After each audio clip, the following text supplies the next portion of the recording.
I could be doing something wrong. My experience wasn't even counted, so I had to start from ground zero. Over here, this Mhm, guy literally wanted a full strategy of what I would do once I was in that role. Excuse me, mhm. sir, that's not how it works. You know what they say? Desperate times call for. Desperate job interviews where you walk out knowing you didn't get it. If you've been there or you're there, this one's for you. This is desperate times. Hey guys, welcome back to Desperate Times podcast. I'm Varun, And I'm Sakshi. and this episode is going to be all about diving into Sakshi's side of the story and with her sharing all of her experience in all of the various job hunt situations that she's had through the past couple of years. Diving right into it, Sakshi, I think I want to kind of start you off a little bit on the note of just moving to this country, restarting and having to job hunt. So, if you could talk a little bit to what that has been like to begin with for you. Yeah, I think that it's two pronged basically because one is where you're just searching for jobs as a student, so that's part-time opportunities. And at that point, I did try to look for marketing because I had the experience and there were some jobs, but I didn't end up getting those, and I felt like I wasted precious time trying to find other opportunities that students generally end up doing, like either a retail or working as a part-time in like fast food chain or like a Tim Hortons even, but eventually I did end up getting that. So that was one where it was as a international student part-time job, and then the other one was getting a full-time job. And this time I was very confident that because I have the experience in marketing from for like a Mm-hmm. couple of years from back home, that should count, and it should not be that difficult for me to get a marketing gig after doing a post grad in marketing from Mm-hmm. Canada as well. Little did I know that it would still be tough. And initially, my experience wasn't even counted, so I had to start from ground zero, When which you're was saying not ground zero, expected. hmm. When you're saying ground zero, you're referring to like more entry level roles, which you already have worked at a more supervisory level role in the past. Is that right? My last role that I held in India was a senior social media manager. And then I had to start as a co op student because we had a co op term in my post grad program, which is basically an Mm-hmm. intern. So, yeah, I started as an intern. Damn, I mean, it there's this whole situation of like having certain expectations that you kind of come in with, and I don't think many people realize that this whole expectation setting needs to be kind of reset to a point of, hey, you're just starting your career afresh altogether, Yeah. which not a Yeah. lot of people understand. I think it was very funny because back in India, when I was in that role, before that, that was when I got my promotion. But before that, I used to have an intern too. And essentially, what I Mm-hmm. was doing here when I was the intern was what my intern back home did for me. So it was like a 180 completely. And I was like, yeah, this is what my intern used to do for me. Like, if you guys want, I can do much more, but completely okay that that is not what you guys hired me for. Yeah, I think a lot of people, much like you, like find themselves in situations being like, hey, just like hire me for whatever, and I'm willing to like go over and above and try to prove myself. It's a very tough rut to be in, but Yeah. unfortunately, that's kind of what like the job market out here does to you. You mentioned to me previously that you had situations where you've gone in for interviews and then realized that that job was just completely not what you were interviewing for. What were those like? There have been so many jobs like that. So which one should I talk about? There was one where I feel like this is a common scam.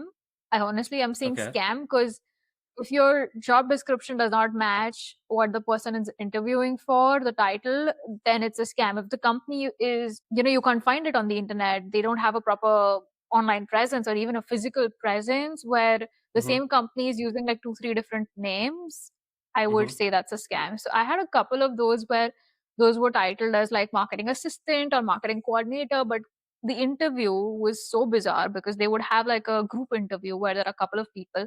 They would ask one question and then everyone would have to answer that question one after the other, and then that was basically the interview, and you didn't get to ask any questions, which to me is bizarre in today's day and age. And it wasn't anything related to marketing, it was door to door sales.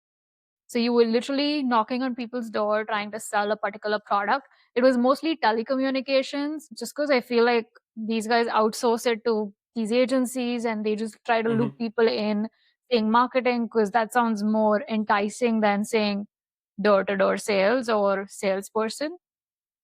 And it's just sad. I had a lot of those. I want to dive a little bit more so that anyone who's watching or listening can kind of get a better understanding of this. How did you kind of identify that this was pitched as marketing but was actually sales? And in terms of like, if I am in this job situation where I am being interviewed, at what point do I be like, okay, no, this is just completely not it? Did you have certain points where you were like, nah, this is a misfit? Definitely took me like one or two interviews to understand that these were actually scams. So these would mainly be like outside Toronto. So I'm in Toronto, but these jobs were like either in Pickering or Mississauga or Vaughan. And it wasn't just me, one of my friends also had a similar incident, but hers was in downtown. So even though the office would be listed as a certain address, but when you look up that address usually does not exist, or that office, that brand does not have the address listed as that on Google, which is like the easiest thing. Hmm. Everyone has a Google business profile these days, right? So Yeah. that, and then the job description, when you read it on the face, it sounds like marketing, but when you go for the interview, you start asking them questions. They will try to like circumvent it and not really answer it, and then one fine day, I actually decided to go to Lawrence West, which is like near one, for one of these interviews in Hmm. person. And that's where I realized that there was no one really in the office. There was an office, but it was empty. Only the managers or some people were in there. And then as they were explaining the role, I'm like, okay, so they expect people to go door to door and sell products. And it's minimum wage, but how they Hmm. try to rope you in is commission. So they're like, oh my God, you can climb up the ranks, you can do this, you can do that. And it's just bullshit. I think that itself is a big tell that the minute a company kind of gets into talks about commissions, marketing does not really involve a commission based job. It's Exactly. never that. Yep, But that is one of the things, yeah. yeah, that seems super, super suspicious. And you just mentioned about like having to travel a far, like a distance for giving an interviews. I feel like you have more stories to tell there, do you?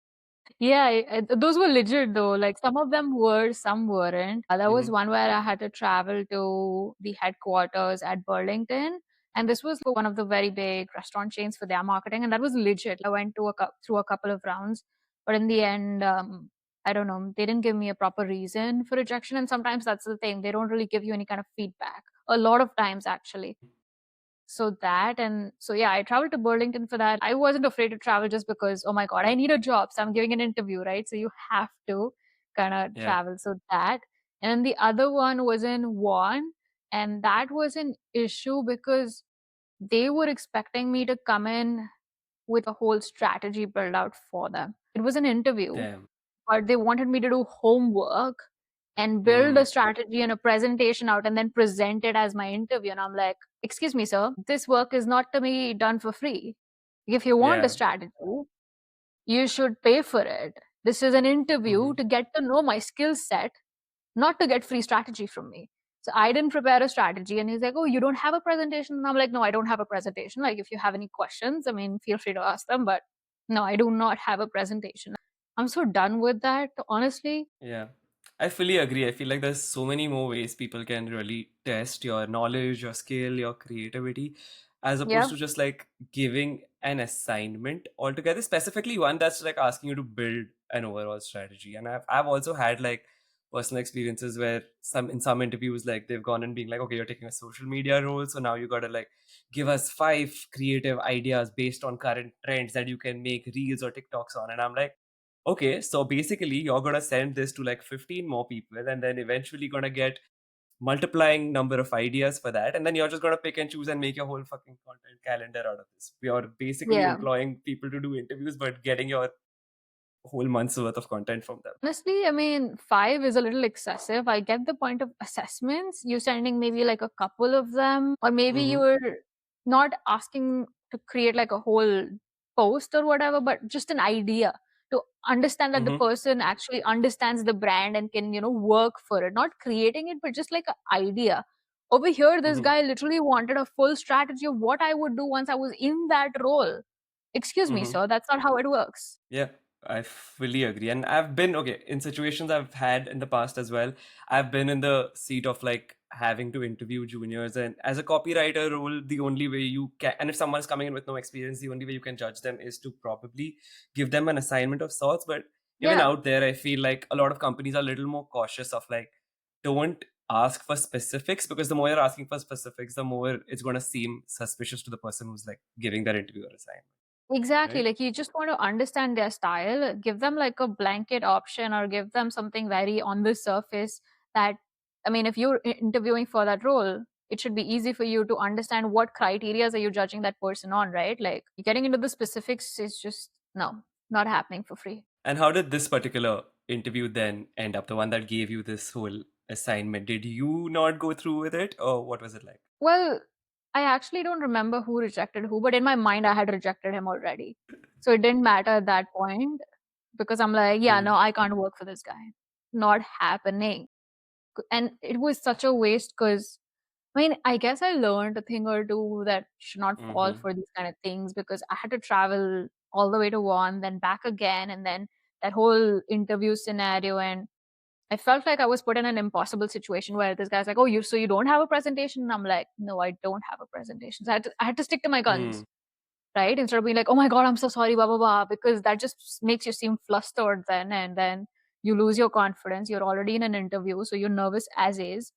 mm-hmm. So that did teach me a thing or two, but in my head, I had already rejected him. So I don't even remember if it was them that rejected me or I rejected them. I think they said I was not a good fit. And I said, yeah, you're not a good fit for me either. Yeah, I know. I mean, all of these conversations in hindsight might sound like we're being sassy, but like in that desperate moment, there's always like a little bit that you're like, I'm sure you rejected me, but excuse me, I was well qualified for this, so your loss. Yeah. Yeah. Honestly, because I've had another one like that. And that was more like subtle racism almost because Mm-hmm, they only picked me because they wanted to market to the Indian demographic, like India. They wanted to run ads, and they thought as an Indian, I would understand what kind of ads we should be running. It was basically for a music artist running ads for them, blah, blah, blah. And they're like, mm-hmm, oh, won't we have to run ads in like the regional language of India? And I'm like, what do you mean? How many types of ads are you willing to run if you want to run it in regional languages of India? How many languages do you want to run this ad? They're like, "Oh, but do mm-hmm. people speak English in India?" And I'm like, "Hello, am I not speaking to you in English?" So I didn't exactly say that, but in my head, I was just like, "No, cancel." I canceled them instantly. I sat through that Mm-hmm. interview. I don't know how, but in my head, I already was like, "No, I can't do this." Completely fair. I'm going to take a slight pivot from here. And these are situations where we've kind of mentally clocked out of companies, but there are a lot of times where companies clock out on us and they don't even kind of give us a good enough notice of them clocking out of us. And I'm talking a All the little bit time. about ghosting here. So, what have All the your time. experiences with being ghosting being like, being ghosted being?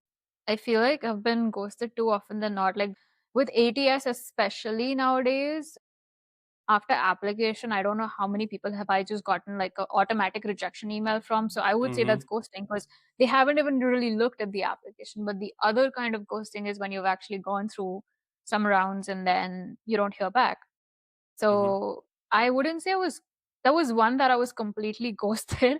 And it's funny because it's one of the big marketing MNCs, and the person did not even show up for the interview. And I'm like, messaging the HR, is it happening? Because I'm waiting and there's no one here. So that Mm-hmm. was rescheduled. But even after the rescheduling, I didn't hear back from them at all. I was completely ghosted, and I had eventually gotten a job by that point, and I get a call from them for another role that I'd applied before, the Mm-hmm. same HR. So I spoke to her, she recognized me, and I'm like, that was another role that I interviewed for, but I never heard back. She's like, really? You didn't Mm-hmm. hear back? And I'm like, nope. And you set it up for me. And she's like, well, I'm sorry, I was on leave that time. So, like, I didn't know that, you didn't hear back and blah, blah, blah. So at least she said sorry, but had she not called Mm-hmm. me back for that second role, no one would know anything, right? Yeah. So that was one, and then there was another one where we've gone till the final round, and then I'm just waiting for 6 weeks, for 8 weeks, only to get a rejection for an entry level role. So there have been a couple of those ghosting incidences, to be honest. It's not something new. And especially getting rejected for an entry level role, I feel like personally for me that whenever that happened, it pinched me a little more, because it's like, hey, I was willing to really settle for less out here. I was the one who was making all the compromises, and yet you're the one who thinks I'm not a great fit. That is really weird. But hey, desperate times. So, I mean, you did end up applying for that entry level role. So if you get rejected for it, it's part of the process. Yeah, I guess play stupid games, win stupid prizes. Yep. Okay, talking about a big part that is, it's just a whole bunch of stuff that needs to be done when you're looking for jobs, but a big portion of it is kind of networking. And I know, Sakshi, you're, at least from my point of view, you're a pro at it. So what are your experiences with networking? I was kind of thrown into it just because I was desperately looking for a job at that point. And somehow in the middle of all that, I realized that I will get nowhere without referral or knowing people and talking to people. So I had about 30 coffee chats in 2 or 3 months and more events. I think I was going to one every week minimum. Mm-hmm. And this is either in person or online. I think there were more online ones than in person because it's just easy to really open your laptop, attend whatever seminar is happening. And I did make Mm-hmm. some great connections through those coffee chats. I mean, most of them did not really lead me to a job. I mean, one of them did. That one networking event did lead me to my full-time job, but then most of them did not lead to like immediate, oh my god, come in tomorrow for an interview. That does not happen. It takes time. You're building a relationship. You have to, nurture it Yeah. and really take care of it. So now I'm still in touch with like a lot of those people. Some of them even tune into our podcast, which is great because sometimes you feel like you're doing this for your job and everything, but you never know down the line if you've maintained those connections, how either you are able to help them in a certain way or they are able to help you or just support each other. So at that point I was just willing to do anything and everything, and that's why all these coffee chats and events and the desperation. But looking back, I don't think I would really not do those things because I love staying connected to those people even now. Sweet. And I think while you say that and you kind of emphasize on the importance of networking, and I'm not going to turn this into a 101 networking episode, but I'm just a little curious about like, what has been and obviously, again, no one size fits all strategy, but what has been your approach to even getting people to have coffee chats with you? Because I feel like I've tried this personally, just like a little bit of blind reach outs on LinkedIn here and there, trying to make my messages about them. But I have not seen much success personally. I could be doing something wrong. So, is there something that you would advise anyone who's trying to get out there and network as to what may work or may not work? So I think for me, particularly, what worked is I was actively posting on LinkedIn at the time. What began as a assignment for college for postgrad turned into something I ended up liking, and I continued with it, and I even do till this date. And that's something that when you're reaching out to people, I think they go look at your profile. So if it does not Mhm. have a lot of substance, if you're not sharing your thoughts, if you're not staying active, they tend to think, well, why should I connect with this person? Or, why should I give them my time? So that's one where you need to really show up, and not just by sending those requests and making it about them, but if they're chatting with you, what are they getting out of it? Do you come across as an interesting person that they want to chat with? What have you done to really make yourself look enticing to talk to? So that's one. And then the second thing is, I was told when I started networking that if you reach out to 10 people in a week, only two might possibly schedule or reply to you. So you have to be realistic about your expectations that not everyone is going to reply or schedule that coffee chat with you. And then the third thing is that when you send them that request, try to find commonalities. Say you're from the same city, you're from Mumbai. So, like, oh, I noticed you're from Mumbai, blah, blah, blah.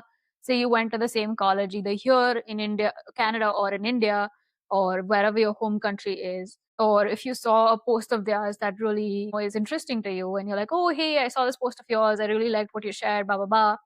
So trying to find that common segue to connect with on, I think really helps as well. So quick 3 tips, I suppose. Sweet, and I think a lot of these make sense. And now that you say that, even in hindsight, when I look at people who I have responded to, if they've ever reached out, they're like sometimes when people reach out, being eventually they have like a sales pitch that they want to make for the workplace that you're at. So they try to just like slide into your DMs in a professional manner. But even I've found myself like still in some ways giving a response to anyone who is shown interest in terms of like, hey, I know you've joined the company at this point in time, and I know that this is the kind of work that you're doing. Yeah. And then they kind of personalize it, being like, hey, you in particular, I know you've done these things, and I would love to just chat. I feel like when people take more initiative and actually customizing their conversation with you and tailoring it a little more to you, at least I found myself responding. No, that's just universal, I think, because I still get a lot of DMs to date. And if you've not really put any efforts into looking at my profile or seeing what I post about, and you just blanket statement ask me, oh, can you refer me any jobs or do you have any suggestions? I'm like, jobs for what? Suggestions for Hmm. what? You need to be specific in what you're asking. There could be so many things. You think I'm going to sit here and write a long paragraph for you without knowing you? What kind of expectations do we have from people? We have to be a little real about them. Actually, I think before we sign off, just for funsies, I want to throw this question at you, which we've popularly thrown at a lot of our guests. What was one situation that you found yourself in terms of jobs to think that these are desperate times, and what did you do? I have to think. Is this how our guests feel when we ask them this question? We're sorry, guys.